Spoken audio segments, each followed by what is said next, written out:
Shri Venkateswara gold finance తాకట్టులో ఉన్న బంగారాన్ని విడిపించి కొనబడును. సంప్రదించండి 8499070070. జూనియర్ ఎన్టీఆర్ అలాగే త్రివిక్రమ్ గారి కాంబినేషన్ అంటే ఒక సపరేట్ ఫ్యాన్ బేస్ ఉంటుంది. ఎందుకంటే వాళ్ళు చేసింది ఒక్క సినిమా అయినా కానీ ఎందుకో తెలియదు ఒక యూనిక్ ఆడియన్స్ని సంపాదించుకున్నారు అని చెప్పాలి. ఒక యూనిక్ ఫ్యాన్ బేస్ని వాళ్ళిద్దరు ఫ్యాన్స్కి సంబంధించి సంపాదించుకున్నారని చెప్పాలి. అయితే అరవింద సమేత వీర రాఘవ ఒక ఫ్యాక్షన్ బ్యాక్డ్రాప్లో వచ్చినటువంటి సినిమా గురించి మనందరికీ తెలిసింది. అయితే నెక్స్ట్ సినిమా చాలా రోజుల నుంచి ఉంటుంది అని చెప్పి మన సూర్యదేవర నాగవంశీ గారు చెబుతూనే ఉన్నారు. బట్ అల్టిమేట్గా ఇప్పటికైతే బయటకు వచ్చింది. ఈ సినిమా ఇంకేముందిలే, మొన్న తెలుగు రాష్ట్రాల్లో సంచలనం రేపారు వీరరాఘవతో, ఇప్పుడు పాన్ ఇండియా లెవెల్లో వెళ్తారని చెప్పి చాలామంది ఊహించుకున్నారు. బట్ ఈసారి త్రివిక్రమ్ గారితో జూనియర్ ఎన్టీఆర్ గారు నటించబోయేటువంటి cinema not pan India cinema, pan world రేంజ్లో ఈ సినిమాని తెరకెక్కించడం కోసం సిద్ధం అవుతున్నట్టుగా అయితే కనిపిస్తుంది. హారిక హాసిని క్రియేషన్స్ కావచ్చు, సూర్యదేవర నాగవంశీ గారు ప్రొడ్యూసర్గా, ఇంకా వేరే వాళ్ళతో కలిసి అంటే కళ్యాణ్ రామ్ గారితో కలిసి సినిమాని ప్రొడ్యూస్ చేస్తున్నటువంటి పరిస్థితి కనిపిస్తుంది. ఈ సినిమాకి సంబంధించి కంప్లీట్గా మురుగన్కి స్టోరీ అంటే మురుగన్గా కుమారస్వామికి సంబంధించినటువంటి ఒక కథగా ఇక్కడైతే మనకైతే కనిపిస్తుంది. ఒక ట్యాగ్ లైన్ కూడా ఇచ్చారు.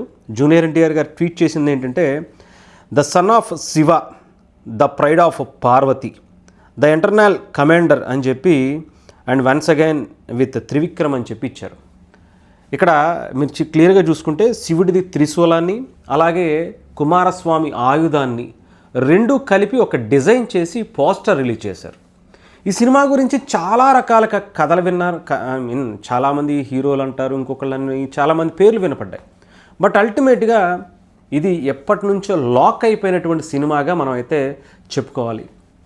జూనియర్ ఎన్టీఆర్ గారు త్రివిక్రమ్ గారి కాంబినేషన్లో ఈ సినిమా వస్తుంది అనేటువంటిది బయట చాలామందికి తెలియకపోవచ్చు, కానీ ఈ కథకు సంబంధించినటువంటి చర్చలు ఎప్పుడో సాగిపోయాయి అనేటువంటిది మనకి ఎప్పుడో ఎవరో జూనియర్ ఎన్టీఆర్ గారు ఈ కుమారస్వామికి సంబంధించినటువంటి బుక్ పట్టుకున్నప్పుడు, లేదంటే సూర్యదేవర నాగవంశీ గారు త్రివిక్రమ్ గారితో సినిమా ఉంటుంది అని చెప్పినప్పుడు, లేదంటే జూనియర్ ఎన్టీఆర్ గారు వంశీతో సినిమా ఉంటుంది అని చెప్పి వారి సినిమా అప్పుడు చెప్పినప్పుడు, ఇంకా చాలానే ఉంటాయి.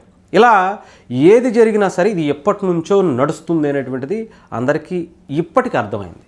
కాకపోతే ఈ సినిమా ఏ రేంజ్లో ఉంటుంది, ఎలా ఉండబోతుంది అనేది చాలామందికి అర్థం కాల. బట్ త్రివిక్రమ్ గారి అంటే ఆయన స్థాయికి, ముఖ్యంగా మన తెలుగు వాళ్ళకి మాత్రమే ఆయన ఎక్కువగా తెలుసు, పాన్ ఇండియా లెవెల్లో తెలియదు.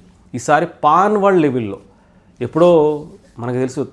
రాజమౌళి గారు ఒక మాట చెప్పారు, మీకు సమఉద్యోగులు ఎవరు అంటే మీకు పోటీ ఇచ్చేటువంటి డైరెక్టర్స్ ఈ తెలుగు డైరెక్టర్స్లో ఎవరు అంటే ఒకళ్ళు సుకుమార్ గారు, రెండు త్రివిక్రమ్ గారు అని చెప్పారు. సుకుమార్ గారు ఆ స్థాయిలో వచ్చేశారు పుష్పతో. ఇప్పుడు త్రివిక్రమ్ గారు అదే రేంజ్కి మించి ఇవ్వటానికి, ఇప్పుడు రాజమౌళి గారికి పోటీ ఇవ్వటానికి అదే ఒక మంచి అద్భుతమైనటువంటి దేవుళ్ళ కథని ఎన్నుకొని ఇప్పుడు తీసుకొస్తున్నటువంటి పరిస్థితి కనిపిస్తుంది. దీంట్లో కుమారస్వామిగా ఆయన నటిస్తారా జూనియర్ ఎన్టీఆర్ గారు, కథ ఎలా ఉంటుంది ఏంటి అనే దానికన్నా కూడా చాలా అద్భుతమైనటువంటి స్టోరీ అని అయితే చెప్తున్నారు. ఒక విజువల్ ఫీట్ అని చెప్పచ్చు, ఇంకా చాలా ఉన్నాయట. ఈ సినిమాని పాన్ వరల్డ్లో ప్రపంచానికి పరిచయం చేయాలి. ఇంకా మీరు చూడొచ్చు ఎక్స్టర్నల్ కమాండర్ అని చెప్పేసి లాస్ట్ లైన్ ఏదైతే ఉందో, అంటే ప్రపంచాన్ని కమాండ్ చేసేటువంటి ఒక వ్యక్తి కుమారస్వామి మురుగన్ అనేటువంటి ఈ కథ బేస్ చేసుకుని ప్రపంచానికి సంబంధించినటువంటి ఒక కథగా చూపించేటువంటి ప్రయత్నం. చాలా విశేషాలు ఉన్నాయట. ముఖ్యంగా త్రివిక్రమ్ గారి గురించి ప్రత్యేకించి మనం చెప్పాల్సిన అవసరం. ఆయనకి మహాభారతం, రామాయణం, సంస్కృతి, సాంప్రదాయాల పట్ల ఇక్కడ అంటే మన యాస భాషల గురించి ఆయనకు ప్రత్యేకించి మనం చెప్పాల్సిన అవసరం. ఆయన మాట్లాడేటువంటి మాటల్లో కానీ, తీసేటువంటి సినిమాల్లో కానీ అవన్నీ ఎప్పుడూ కనిపిస్తూ ఉంటాయి. అంటే ఇది నార్మల్గా మన వాడుక భాషలో కనిపిస్తుంది. ముఖ్యంగా రామాయణ, మహాభారత, భాగవతాల గురించి ఆయన స్పీచుల్లో మనం వింటాం. బట్ ఈసారి సినిమా రూపంలో చూడబోతున్నాం అనేది ఈ జూనియర్ ఎన్టీఆర్ గారు అలాగే త్రివిక్రమ్ గారితో రాబోయేటువంటి సినిమాలో చాలా క్లియర్గా అర్థమవుతుంది.